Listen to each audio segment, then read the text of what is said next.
GameWorn Radio is on the air. Hey! Shelton scores! Popping the Cordova, baby! We're going bowling. Now, let's go on Moose on a Harley. The fire, she scores! LA's face with an Oakland Mooney. Make me a bicycle. They score! Bowmeister paid that man his money. GameWorn Radio.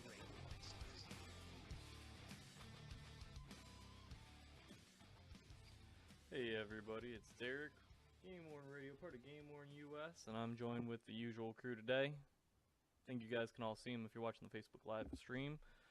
Hopefully everything's going alright on that. I know we had a little bit of issues here last week. As we move along on that, it should get a little bit better here and there. I know the bitrate might be a little bit too high for the encoding, but we're going to be playing around with the different settings week over week until we get this thing perfected. But for now, we've got the radio show going, and the topic for today is going to be Fanatics and the World Cup of Hockey jerseys. So everybody's seen the posts, everybody's kind of commented, have their 2 cents on it. We've seen the auctions, we've seen the spreadsheet, and I mean my take is a pretty hot take, so I'm going to let somebody else chime in on that before I start busting some chops.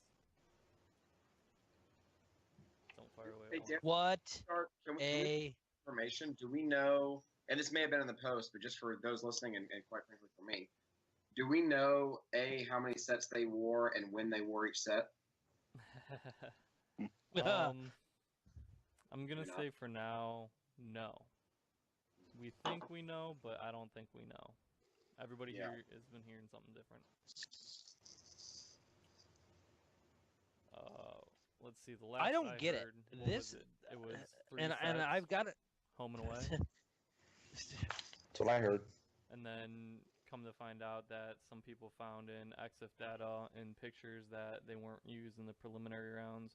So now people don't know if the prelims are for the players in that set or what's going on with that. I don't know. I mean, that's going to be kind of like part of my hot take on it, but it's kind of a mess. Yeah, which makes it sketcy if you bid on one or want one, because you don't have the true story. I know. I sent an email request just because I wasn't interested. I just wanted to see like what they would tell me was a quoted price for a certain player, and then the email said, "This is for your eyes only. You're not to share this with anyone else before you open." It tells you that before you open the attachment in the email. It's like, this is only between you and the Fanatic agent, and I'm like, okay, this seems very shady. This is very like, I don't know. I just thought it was kind of weird that you're sending me an email that I'm not allowed to share with anyone else. Well, also, they can't hold you to that because they sent you the No. email. That's and I mean, that part was really, really funny. The whole, like, if you want prices, we'll give you prices if you request specific player, this, that, and the other. And it's like, first of all, everybody's going to share everything anyway. Second, Right. like, if you're selling jerseys, sell the fucking jerseys, for fuck's sake, man. Just sell the damn jerseys. You know what the prices are. Don't give us that bullshit like, oh, you got to contact us individually. Like, you know what the prices are. Tell us what the prices are. I mean, that's just, in my opinion, bad business, because you got price-sensitive people, and they just want a piece of World Cup of Hockey. You know, they want to see what the prices are so they can gauge the player against the price, and is that something I'm willing to pay? Well, and how bad are they at business overall? Because if they want to make money, if they want to sell these things, give your potential buyers the information they need to make a decision to buy a jersey. Like, that's not hard. You don't need, the more you are secretive about it, the more you're hurting your own business. No, definitely. To me, it seemed like they were just like, they thought they were smarter than us, the collectors, sorry, let me rephrase it. They seemed like they thought they were smarter than us collectors, like they knew more about the jerseys than what we knew. Right. That was my takeaway from it. Yeah, my email didn't say anything like yours, Tom. It doesn't say anything I can't share with anybody. It just says Team USA and says, here's the price list. Let me know if you want to see anything. Then it gave me a list of the players, what the prices were, and then I heard they were on NHL auction. I went there, started watching some of the players that I was interested in, and they didn't even go to half of what they're offering here as an automatic buy. And then you start seeing the threads about what ones were worn, were they in the preliminary rounds, how were they worn? They're not marked right. They don't look, and I just said, you know what? I'm not even going to get involved in this. I'm not even going to bid because it doesn't seem. It didn't seem to make sense to me. It didn't seem to make like I would be getting what I truly was buying or bidding on. So I just let it go and said, I don't need this hassle. Hey, I'm just here to read the comments and kill people. That's all I wanted to do. I mean, there's no transparency. They're being so standoffish when people brought up questions in that post, and it's like, dude, share the pricing. If unless you're changing it between different people, which that seems to be what could be the case, then your company's going to get bent over the table because we're all sharing this, and one person can say, well, I got it offered at $2,000. Well, this guy's gonna say I got it offered at $1,500, and you're gonna see everybody walk away from Fanatics and say, if you guys aren't gonna do honest business, fuck you, we're moving on. Okay. Yeah. So I got a take on that. Here's the worst part of that is the hobby as a whole will not band together on anything. Could be the worst shitty service ever, and people will still buy. Well, because somebody had a good experience. There's no such thing as purchasing power. The individual may not, buy. They might choose to not buy, but somebody is going to buy. So you don't like Fanatics, you won't buy from them. Johnny over here, who's got money, more money than brains, is gonna buy.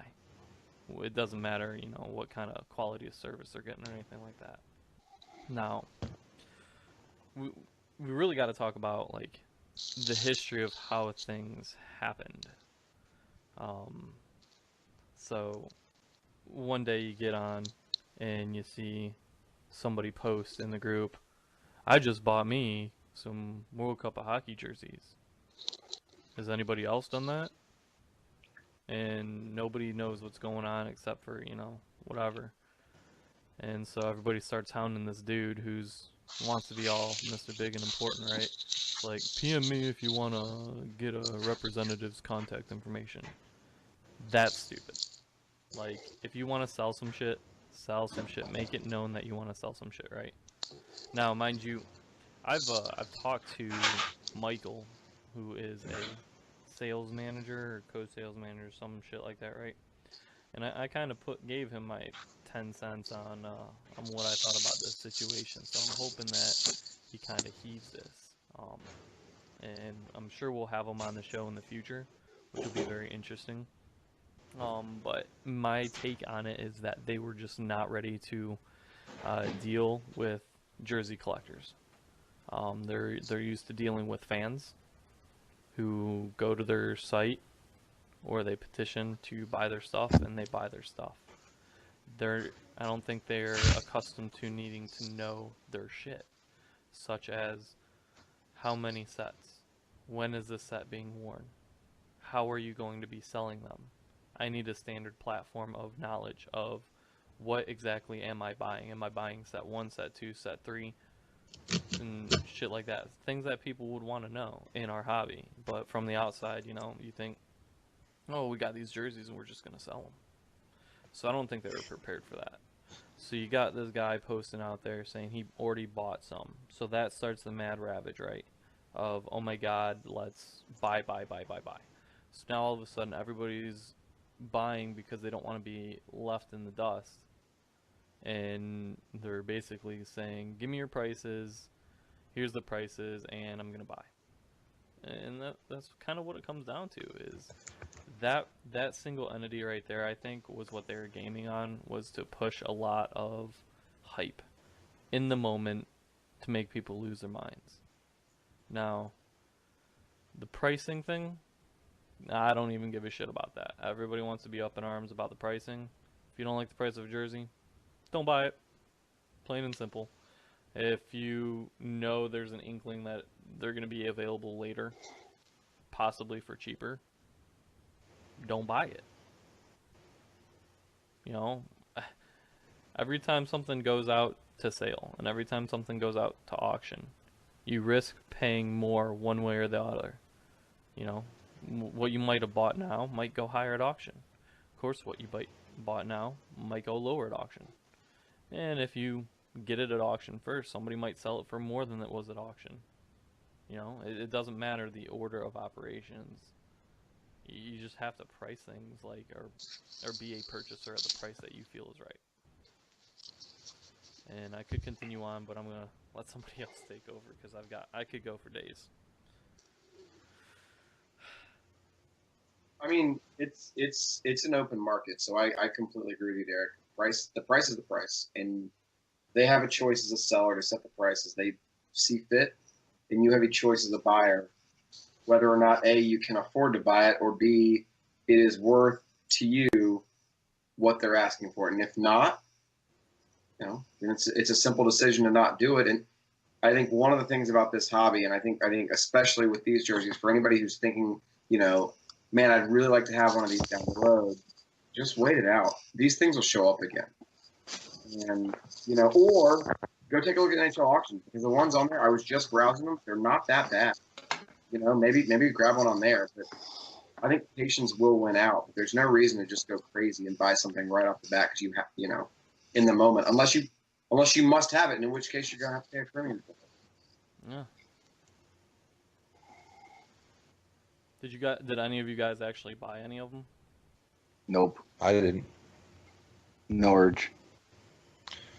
Nope, because it was unclear when they were worn. They weren't clear on it, and it seemed to be, you know, sketchy. So I just went on to something else. We're not going to know when they're worn until it comes out after the fact with the population reports, if we actually see that. Yeah, if we actually see that. You know, and I think the definitive is nobody knows if they were worn in prelims or not. I know there was a topic of the AXIF data showing that the pictures were taken with tags after prelims and before group play. So it's really tough to say. Put your finger on which is what, you know. And if they came out and said, "Hey, the pictures we took are just of jerseys out of the shop that we used to to give an example," if they'd have just said that, most of these issues, I think at least partially, this issue would be a big issue. But the fact that their description says this picture is the jersey, but then we're finding out the dates and stuff are all kind of screwy. They're just very hidden. I mean, and in this whole big thread that was out there on Facebook, somebody brought MyGray into it, and I'm thinking, you know what? At least, MyGray, if they were doing it, at least would have everything documented. And if we asked, hey, how are these worn when, we'd have had all that information, all that breakdown, none of this hidden secret bullshit. Well, the trick on that is they're trying to pre-sell the jerseys before you can get them, you know, while the players are still wearing them, because at that point, anything is possible, such as a massive play. You know, you also don't have, you know, anybody who's wearing a jersey right now could be the winner of the World Cup. That's why we want to sell it right now. Because that's when they want to do. You know, if you have a first-round exit, you're not going to get that much money.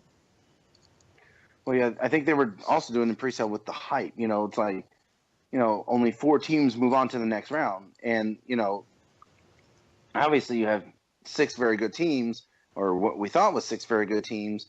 You know, you have USA who didn't win, which is, you know, the majority of their market of, you know, hey, everyone likes Team USA, and they fell flat in their face. So it's like, now their jerseys might not be as much as what they were before, because it's like, well, they either wore that jersey for 2 games or for 1 game, depending on, you know, the home or away, whenever they're selling.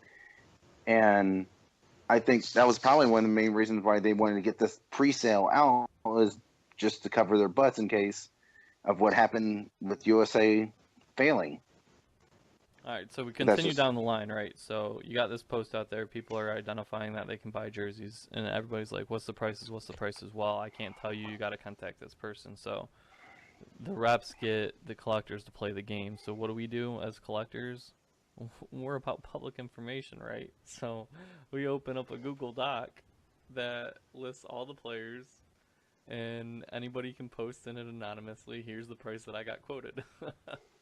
So you don't want to give us the price, fine. We're going to get it ourselves. We're going to crowdsource this thing, and we're going to have the prices. So you don't want to give it to us in a lump. We're going to make one. And then we end up having to add a column because people are getting quoted different prices because apparently they can be, you know, the reps can work with the prices, which I'm fine with. That's cool, but, like, let us know the prices, and then we know we have wiggle room. Like, either which way, it's a bad strategy. Like, you kind of have to do a little bit of research on the hobby a little bit and what you're getting into if you really want to, like, interact and engage with the collectors, and you have to know what we expect. Like, everything that we hold on to right now, like, we compare it to MyGray every single time, whether you want to or not. We compare it to MyGray. And what does MyGray do? They post everything with prices. There's no secrets. They post everything with prices. So you have that. So that was like, what, round one? And shit was priced so high. Like, higher than... I think they're trying to get the prices based on hype, not what the going market is, and just kind of like shooting for the moon and hoping they make bank. You know, all this is speculative, of course. I don't know the real story. I don't work for them or anything. But, I mean, the prices were high. And we kind of knew that when they were giving us prices that we would see jerseys auctioned shortly after. I didn't even realize how fast after, to be honest. And I thought I had heard at one point that one set would be sold, like one, what is a set, whatever, home jersey, and then 3 jerseys would be auctioned, right? And then the players keep 2 jerseys. So that's your 6 jerseys. That's home and away set 1, 2, 3. So I thought 3 of them were being auctioned, right? Well, that changed. I think a lot of people interpreted 3 as being available or eventually available for auction. But we saw these things happen so close together. So the start of the sale, the listing of the auctions. So, like, what was it, like maybe a day or 2 days at the most, from the time people actually knew that the sale was going on and trying to get information to the auctions being posted online, or everybody knowing that they're on there. And then, of course, the debacle with the starting prices, the starting bids of the auctions not being starting at the asking price for the sale of the jersey.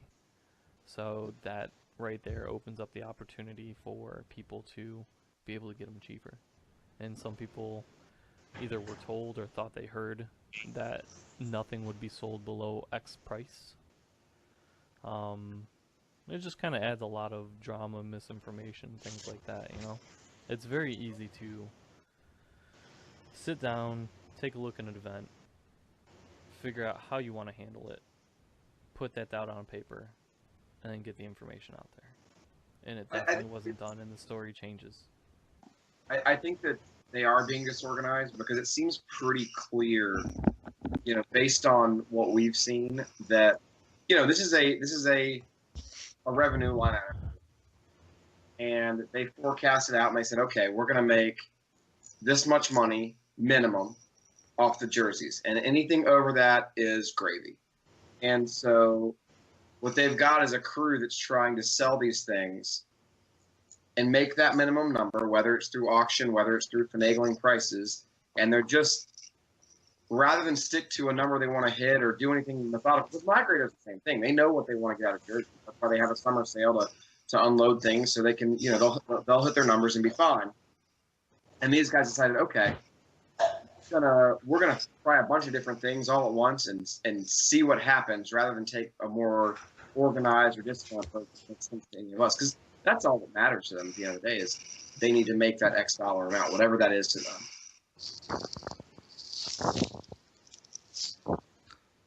Sorry, I'm trying to read some comments at the same time.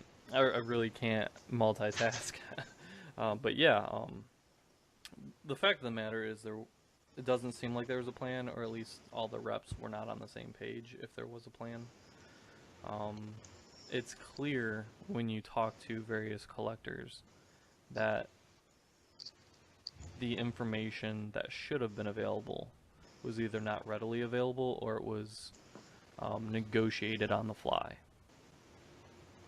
And that's kind of a problem when it comes to this hobby. So, I mean, that's where I'm drawing my analysis of them they were not prepared. And we'll get to my interactions with one of the reps in a little bit. Did you guys try and contact them at all? Any of you? Or I got an email. I asked the question. It said I asked the question on the forum. I said send me an email. So it had his email address there. So the email got a reply back, but mine was different than Tom's. Mine didn't say anything about don't share the pricing or anything. It just said, here's the pricing of Team USA. no, was that the first batch of jerseys, or is that the Yeah, second batch? it was. I got the email on September 17th, so that was the white ones. Whatever. Now they got the blue ones up, so it was the first batch. Gotcha. And And I then- love. Go ahead, Jay. I love in the description too. 'Cause I'm out on the auction site now. It says, due to the jersey being worn and rotated with other away set jerseys, the exact periods or time frame that each jersey will be worn cannot be confirmed at this time. So this is I'm just scrolling. This was a Team Finland one, Latera's Finland jersey. I would assume, you would at least have an idea which frickin' set you're selling. The way that describes it sounds like they take the jerseys and they throw them in a pile of laundry and they wash them, and whatever comes out whenever and happens to be on top is what they're going to wear. You know, it's gonna be. I think you're right. It's gonna be very interesting moving forward to see what they learn from this, and I'm really hoping that they do reach out and maybe ask some collectors for assistance on what we think they should do, because I believe they're going to be handling special event jerseys this year, like Stadium Series and Centennial Classic. Who, Fanatics? Yeah. Fanatics, though? Yeah, I think they're going to be handling all that shit.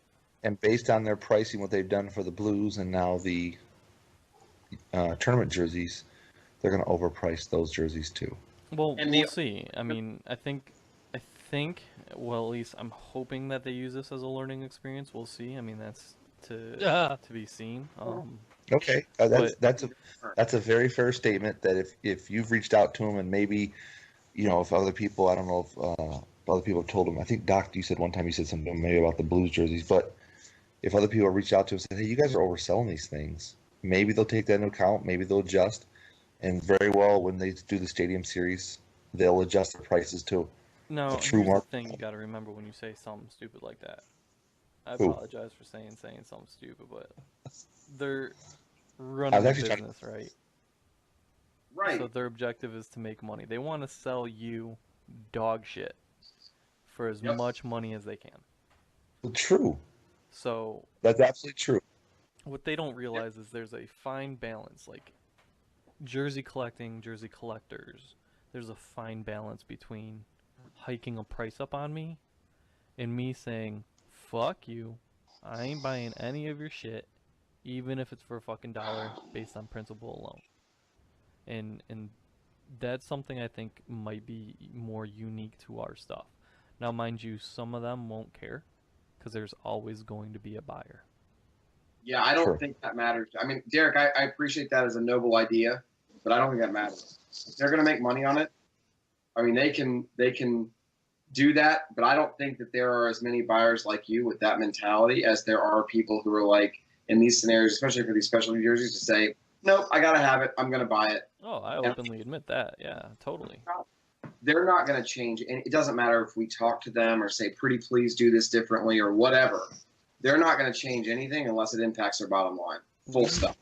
As jersey collectors, we do not have purchasing power.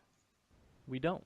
Just because we are offered these jerseys, we're not the only ones being offered these jerseys. These jerseys are also available to the man cave purchaser that has more money than brains and doesn't know a lick of shit about game-worn jerseys. It's like, oh, this player wore it, that's cool, it must be worth $1 million. So we have no purchasing power collectively because they will get sold to someone sometime. Oh, and then it's not just here. It's across the world. You know, the internet reaches everybody. So It's just supply and demand. That's all this is. oh, I'm not doubting that. So You know, you can't. but we're approaching from a collecting standpoint, correct? I know. I agree with you. I wish that it was something different. I can't fathom as a collector that they could possibly screw up the understanding of how many jerseys they're wearing and when they're wearing them and all of that. But as from their perspective, having not been in the hobby or knowing the hobby at all, they're just coming at it from a sports item selling business perspective. They're like, okay, we have X number of widgets. We're gonna set the price based on this demand, and we're gonna sell them to make this amount of money, and that's it. That's all they care about. Yep. True. Yeah. I mean, there's no arguing that. They just care about selling jerseys. That's pretty much it. The funny part though is when you're trying to do it in a group of game-worn jersey collectors, openly. Yep. Oh yeah.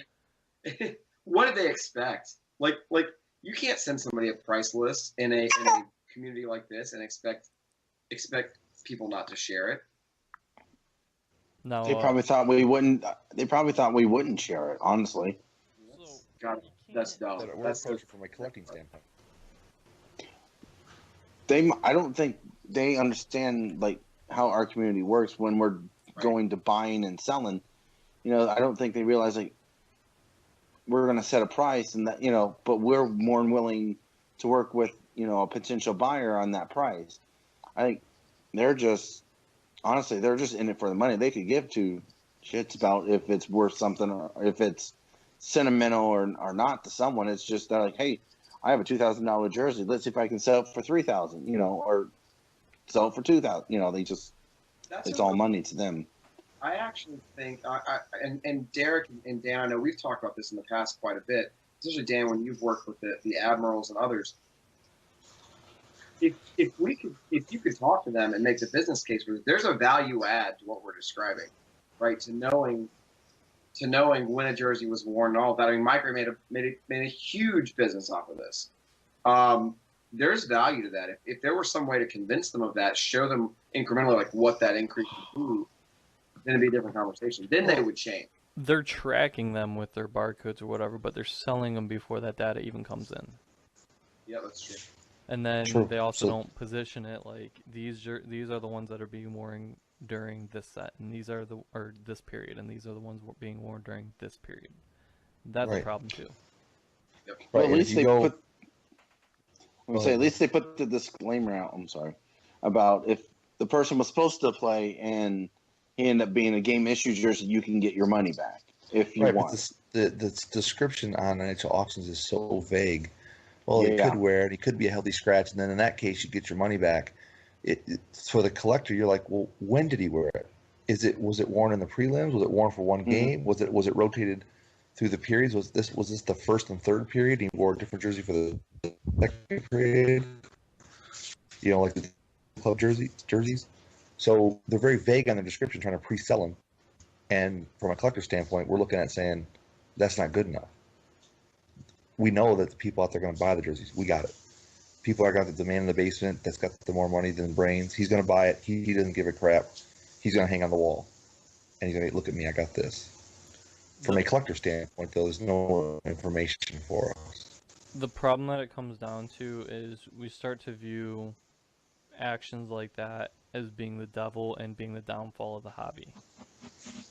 And I think that is the critical turning point, is when we start feeling that our hobby is being destroyed, and that's when you get a lot of pushback.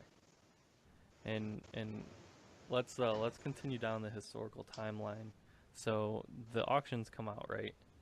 And everybody sees the auctions, and we scrape the prices and compare the price, and whoever bought jerseys, of course, is going to be mad because just about all the prices were lower than what were being asked of them, right? In some cases, it was just astronomically lower. So that comes out. Next thing you know, a new rep gets added to the group, and within minutes of being added to the group posts that the next set of jerseys is available for sale. Here's his contact information. And contact him if you would like to know prices and make a purchase. And what happens? What happens? Did you guys follow that thread? Shitstorm. It was a shitstorm, wasn't it? It was beautiful. It was. It was, hey, how about you post the prices? Well, I can't do that because my boss said I can't. And then it was, if you don't post the prices, we're going to get the prices and we'll post the prices ourselves. And it became a, why are you guys being mean to me? And it's not a, I think the point was missed that it wasn't being mean. It's, we're trying to help you look like the good guy. You know, you want to get some sales, that's cool. I mean, here you guys are on commission, so go against the rules. We're going to get the information anyway. You got, what, 183 jerseys? And you won't post the prices for all of them, but if we contact you one at a time, you'll give us the price? We're going to contact you 183 times. We're going to get the prices. We're going to put them on the spreadsheet. And we'll find out some of them are different. Why are you wasting our time? The fact of the matter is, it comes down to, why are you wasting your time, our time and your time? I mean, do you really want to field 183 different people's shit? Derek, this comes back to like a fundamental rule that we have in a lot of the GameWorn groups and whatever. If you're gonna sell something, post the price, period. If you don't post the price, how serious are you really about making a sale? It's true. You know, it might be something we need to start actually enforcing to reps. Honestly, I don't like, I don't know, I'm conflicted. It's a sketchy situation. I don't really like sales reps being in the group, if you know what I mean. I don't. But then I thought I don't actually view myself as a sales rep, even though I do GameWorn.us stuff. Yeah, But I think the also, line gets really shady. Yeah. Yeah, I actually thought they were fake accounts for a second. I was like, okay, who's someone being funny? And I actually looked on their profile. I was like, oh, they actually, like the first rep said, oh, I work for Fanatics, but then I looked at his site. I was like, wait, it says he works for Steiner. So I was like, okay, this isn't real. And then another Fanatics guy, I'm like, there's no way this is real. There's no way these people are coming in here saying, oh, I work for Fanatics. You know, give me, you know, if you want a jersey, you know, send me an email. I'm like, there's no way this is real. No one posts like that unless you're a spammer. And I guess it was real. Yeah, it was a sketchy situation, and the worst part is they don't realize how much they look sketchy, and they also don't realize how much people talk about the shit behind the scenes. I mean, I had people messaging me telling me that they talked to equipment managers and that they were only cycling out 2 jerseys and not even using a third.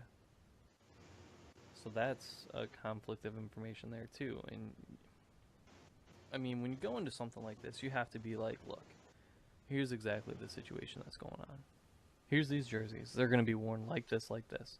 This is the person that's handling, you know, that information. This person, the equipment manager scanning them out, or our Fanatics rep was on site and is scanning them out when they're being issued to whoever. There's going to be this many sets. They're going to be for sale. These are the sets that are for sale. These are the sets that are for auction. These are the sets that are to this player.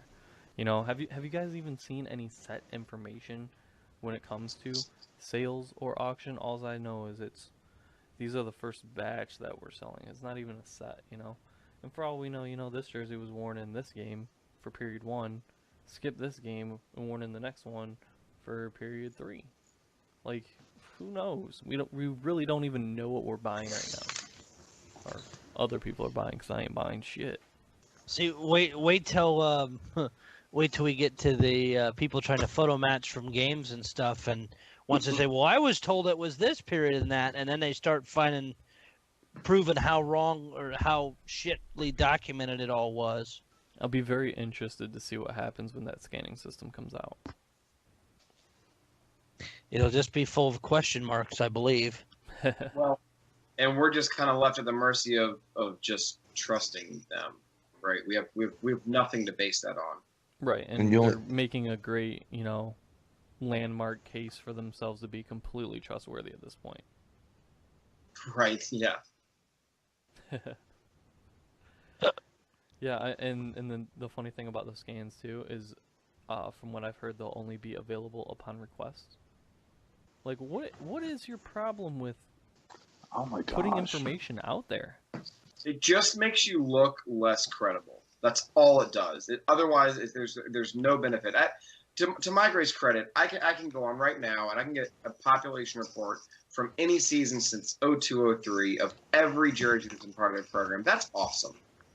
Yeah. Like, it makes life easier on them and on me because they got to do the spreadsheet anyway. Make it accessible so I don't have to bother you later. No. When you hide things like your prices, you look untrustworthy. When you hide information about things that you're selling, you look untrustworthy. Plain and simple. And it's a point that's completely missed. And the rep that was in the group got all hot to trot about people being mean, and it's like, look, if you would have just spent, maybe a day prior to you trying to get money from us and learn a little bit about what we want, what we expect, the things that are important to us, you might understand a little bit, and we might not shit on you, and you might not feel so ganged up on. And I don't even think we're trying to do that. We're more or less trying, at least I was just trying to prove a point. Like, it doesn't make sense for you to not give us this information because we're gonna get it anyway. Also, be a professional. Rise above that shit. You legitimately, Mr. Fanatics rep, are a professional who is supposedly doing this for a living. Let people eat you up online. It's fine. Shut up and do your job. Now, here's the curious part too. Is so, I know of 2 or 3 Fanatics reps that are in the group, and I believe they're all on commission. Why you put people that's one thing I can't stand about the Fanatics in general, and that's not something that we can change. They'll have to figure that out and how they want to handle that. But I mean, I don't think the group's gonna tolerate one message per rep about the same shit. Come to me for your Stadium Series needs. Come to me for your Stadium Series needs. Like, motherfucker. And then for them, it's gonna come down to, well, I posted it first, and and we don't give a shit. So how about, when it comes down to these jerseys, what we would do at my work is pool all the money and split it. Whatever. Who gives a shit? You're trying to sell it for the company, but that's neither here nor there. That's just a completely different business model, and it's not necessarily one that's, I don't think it'll work for them. It's great for when they're buying or selling to the fan. But we're not fans. We're collectors. We're like an upper echelon of a fan when it comes down to this type of shit.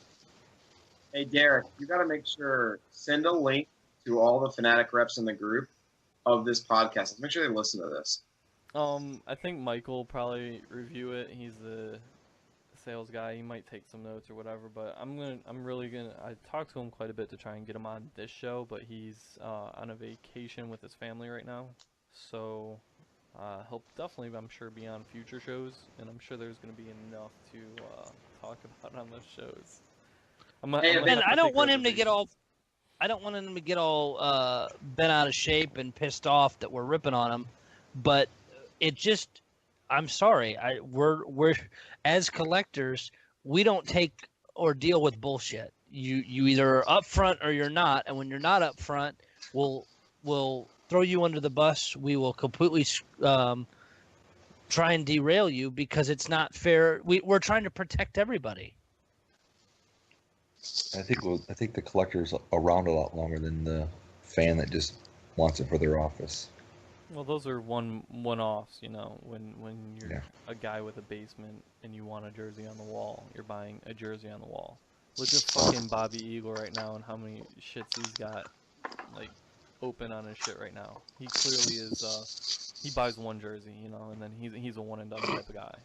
Yeah, okay, yeah, pretty much. No, Or I if think that that's the tells you difference between anything. the collector and the one guy that just wants a wall for the jersey for his wall. It's The like, collectors how are hard do you want to repeat work on your buyers. sales? You could sell a fuck ton of jerseys right now. You might take a little bit less, but overall you're selling everything. Or you're in a situation where you're sitting on a ton of shit, like the St. Louis shit that you have right now, because all the St. Louis collectors are pissed, so they're not buying your shit, and they feel like it's high priced, and so now you have them, and you're rotating them in these auctions that aren't selling. It just seems like there's a lot of the reps for whether it's a team or whether it's these companies that really don't know what they're doing. They come into it. Yes, it's a business, and yes, they come in, but they approach from a business standpoint. And I think they're losing more than they're gaining. It's not that hard to learn about us. We're No, but most they of us are come about into it and they say, transparency. "Oh, this is they pick a player, and it's real easy to pick the popular player and say, okay, this guy's I hear his name a lot, so we'll price him high." It might not be the true value of the jersey. It might not be something that people are going to buy. Somebody will buy it. I'm sure somebody will spend the money for it. Here's the problem, But though, is you they may alienate have done people. some research. They may have done some research. I mean, look at the price on Connor McDavid, and then you take a look at the articles that we've written and forum posts here and there, and, of all of his jerseys that were pre-sold on his first year and all this shit, and how much money people were spending around that shit. So, I mean, they weren't far off, but they also don't know and don't understand the hobby and realize that there's a difference between the collectors that are buying that shit and the ones that would buy World Cup of Hockey, like Edmonton Oilers collector that wants, the first of every player on that team ain't gonna buy a World Cup of Hockey jersey at the same price he would buy an Oilers jersey. The average collector is not buying Connor McDavid jerseys at this point. That's somebody that's a different type of collector or somebody that's just a one-time buy. Most of us aren't. We're like, okay, we're not. We know what Connor McDavid's going to do. We know he's a rookie. We know he's the hot name right now, so we're just going to avoid it. We'll wait for him to come around for the rebound. We'll wait for him to come. It's not that their prices are completely unresearched, because I've seen people ask $20,000 for a Sidney Crosby jersey. Is it selling for that? No. Everybody knows Sidney Crosby. It's a name they know. Dude, it's World Cup of Hockey. 90% of these names are people you know. Right. So they just, okay, I know that name. Price it high. No, I'm saying they could have done the research. They could have found prices that people are asking for shit, not realizing that it's not sale prices, it's asking prices. I mean, fuck, don't you remember the time that somebody was asking $80,000 for a rookie Crosby jersey? It didn't sell. But I'm saying you can go to the internet, you can search for it, and you can find it. During the, So, I mean, it's not like they aren't doing it. It's not like you can't find this shit. People have crazy prices on shit. You go to eBay all the time. Shit's priced insane because it's people pricing it because they want to get people to contact them. So the prices that they're seeing, if they may or may not be doing research, may not be completely out of the unresearched zone. They're just not realistic, and you wouldn't know that if you're not in the hobby. and we can only assume. We don't know if they did the research. They did do the research. Who knows? We don't know that. They're fucking. We don't know. The last thing we see them doing is St. Louis Blue shit, and then they jump in with this World Cup of Hockey, with a completely, unfound plan of attack on it. Did you guys know that World Cup of Hockey shit was coming down the line before the post was made in the group? No, nobody did. I think we knew. I think that we knew they were going to be sold. We didn't know by who. We all knew they were going to be auctioned off. We knew by who. And we kind of figured NHL, but we didn't know when. We didn't know. You didn't know when. We didn't know Fanatics. How to get them. You didn't know what the structure was. Yeah, I don't think we knew Fanatics. All this shit could have been figured out, weeks in advance, and it's called marketing. There's this thing called marketing, and when you do it, and you do it right, you can eliminate a lot of backlash. Okay, so if you take the thread that the guy's getting the backlash and he's getting his butt wad in the panty or whatever you want to say, he had no marketing, and he's being shady about it. And right now, Fanatics is pretty much 0 for 2.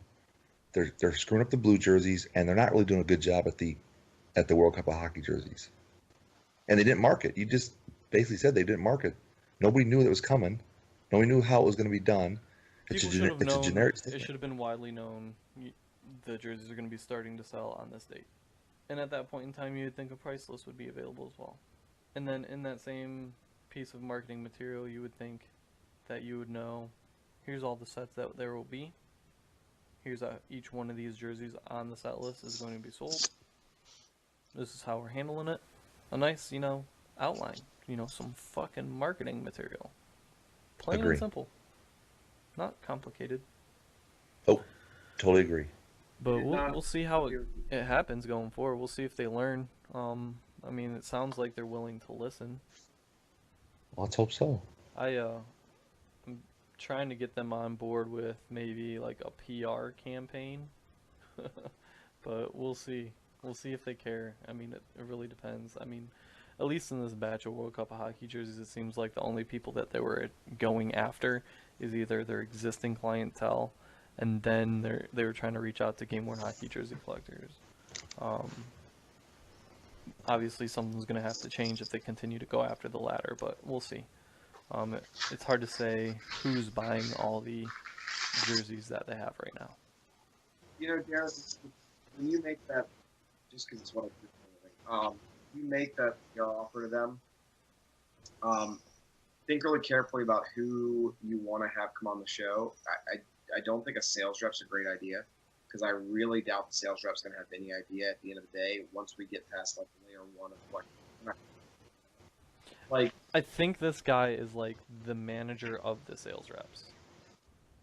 So I think he would be more like in the know. I think he would be the guy that'd be calling like the team meetings. He's not like one of those guys that was posting in there like, please buy from me. Don't be mean to me. So I think he was a little bit different of a guy, So we'll see. We'll see how that goes. Clearly there's room for improvement on their part. And I think the collectors want to help and want them to be around, but here's the thing. If things do go south and they end up taking over a bunch of stuff, like, what do? Do we just swallow it? That's my question. What if you want a World Cup of Hockey jersey? What do we do in the end? No, I'm saying if they start spreading, man. So they got their hands in the blues right now. People weren't happy when that happened. They're in the special event shit right now. People aren't happy that that's going on. What if they start spreading to other teams, man? What if they start taking over migrate territory? You just have to deal with it. If you don't like it, you can take it. Power. We can't change shit. So I disagree. You do have purchasing power because you don't have to buy from them. You don't have purchasing power. Like you can't as an individual say, I'm not going to buy this jersey, therefore if you want me to buy a jersey, make this change. You don't have that. No, you don't have that. You have the power that I'm not going to spend the money on something that you're not clear upon, and you have your own personal purchasing power. You might not be able to influence other people. I call that choice, not necessarily purchasing power. Purchasing power. Okay, I look at it as I just phrase it differently. Yeah, I'm with you, Dan. I hear what you're saying, because I don't think, it's so different than if you go to the grocery store and you personally choose not to buy a certain brand of dish detergent. That's on you personally. You don't personally they're not going to change how they do their recipe or how they price it based on you. They're going to do it based on the community and how it ultimately impacts their sales. I think of more of as a business. I choose not to shop at this manufacturer, this store. We don't buy this brand of car because you make the choice. I could tell you, Bobby. I can say, hey, Bobby, I'm not doing this. And you might say, you know what, I agree with you. I'm going to, or you're going to say, I have a different experience. Right. So when we look at Fanatics, if you don't like them, the only power you have is a self-power of, I'm not spending my money on the jersey that they're selling. I'll either wait for them to come to the secondary market, or I will just go somewhere else and get my jerseys from another place, or what I want, or change my focus, or whatever you want to do. No, I agree with Derek. Me personally, I might not change their policies or how they approach it. We can give them information. We can say, maybe you can try this, but ultimately they have to make the choice how they want to sell their jerseys and how much information want to go. If they're happy to sell them to high-end fans once in a while, I can't change that. The You know, scary but I'm going to thing, click on these threads and slam them. the scary thing is when they start spreading, they control the hobby as far as distribution points and what is available out there. And the hobby is ours. But even if we worked as a collective, one single solitary unit, we would have no power because there are people outside of the hobby that buy the jerseys. So nothing would change. It would just be a longer sales You're referring to process the for us. casual fan. Yes. The ones that just have a shit ton of money to spend, and ooh, this is the World Cup. I like this guy. I'll drop a shit ton of money on him. The ones that spend 10 grand on a warm-up jersey on NHL auctions. True, and there's more of them than there are of us. I don't actually agree with that. I don't think that's true. I mean, I don't know, and I don't think any of us have any data to back Worldwide. Worldwide. Because the internet reaches worldwide. I get that, but I think that, well, it's also a fine line between who's a collector and who maybe somebody starts out that way and becomes a collector. It's really hard to kind of define that, but I don't necessarily think that I can agree with that, but I think in the community of when Derek talks about banding together, I think we're outnumbered. If we banded, really interesting message. Come to find out, the sales rep that we were talking about that, how do I say this? Felt like he was being attacked. Apparently, has been a collector for a number of years, and has only been on the retail side for a short period of time. So I find that interesting. That's kind of weird that he didn't know then that he was going to get some of these questions. But hey, guys, I know we don't have a ton of time, but this is like building to the major question that I'm dying to ask, and I don't know if anybody knows. And look, I know Barry's been on this show before and all that, but I mean, there was a time not that long ago that Migrate was the end-all be-all, that they got all the agreements, that, as you said, Derek, you were worried about Fanatics getting to a point where they were like the access control point for all things, jersey distribution. There was not that long ago that Migrate was full stop that entity. So what the hell happened? Why are they no longer on the NHL auctions page? Why are they not the first and foremost contract winner for these jerseys and others? Like, money. Did something change? Fanatics probably promised them money. Like, hey, we can get you more money. We can sell these for more. I mean, look at the initial prices. I mean, that purely speculative, but obviously money controls everything. Sure. The NHL doesn't care about,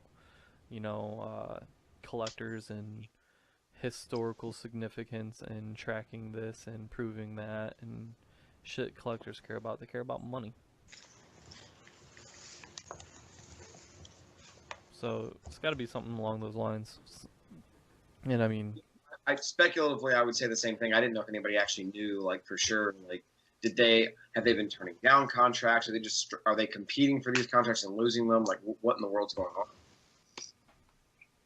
Because they didn't used to even. It wasn't conceivable they wouldn't win a deal. Yeah.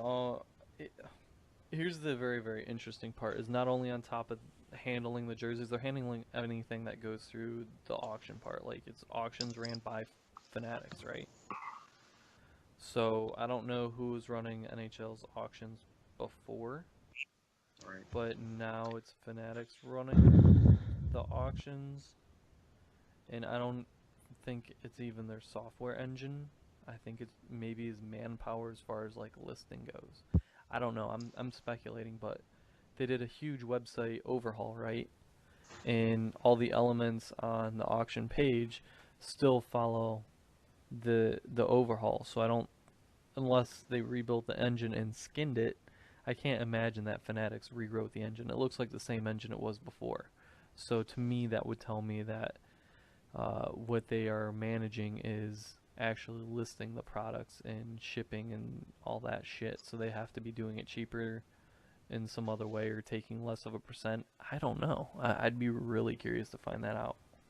Business sense, that's business wise, that's what would speak out to me. That would be my reasoning. Scary times in the collector world. Well, it's ebb and flow. If they took some business from Migrate, who's the next company?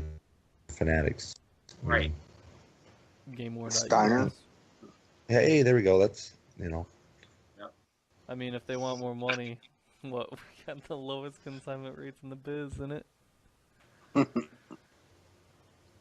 well, start somewhere. Yeah, we'll see.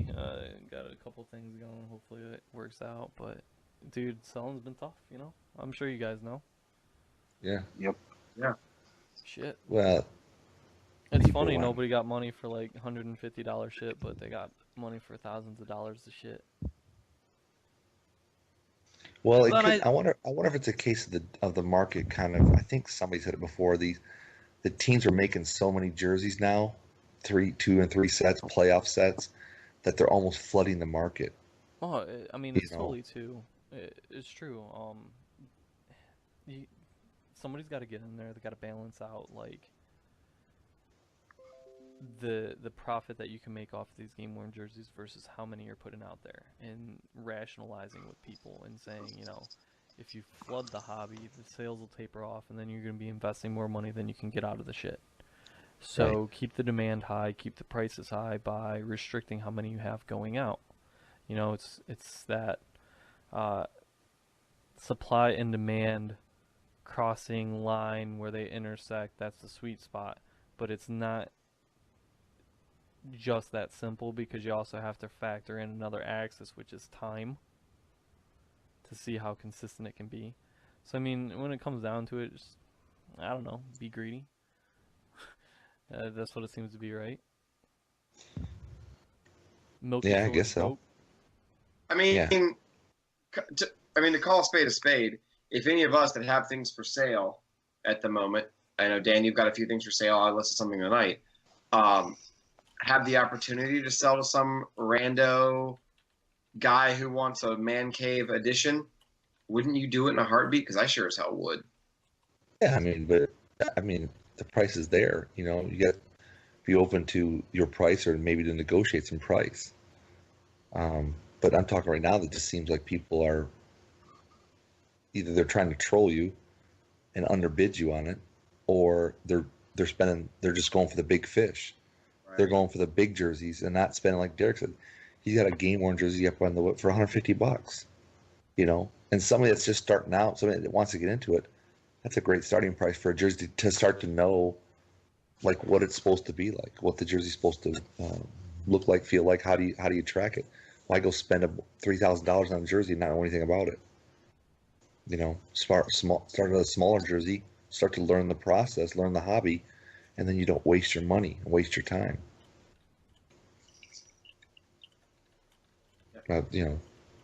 But people want the big stories, the big guns, I guess.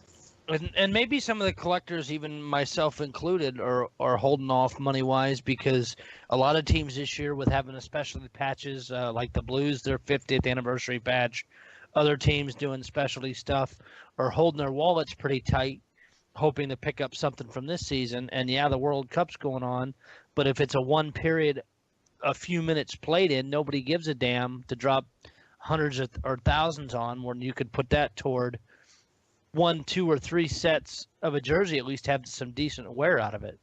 Right. Your pocketbook's only so deep. And what is your focus? What do you want to do?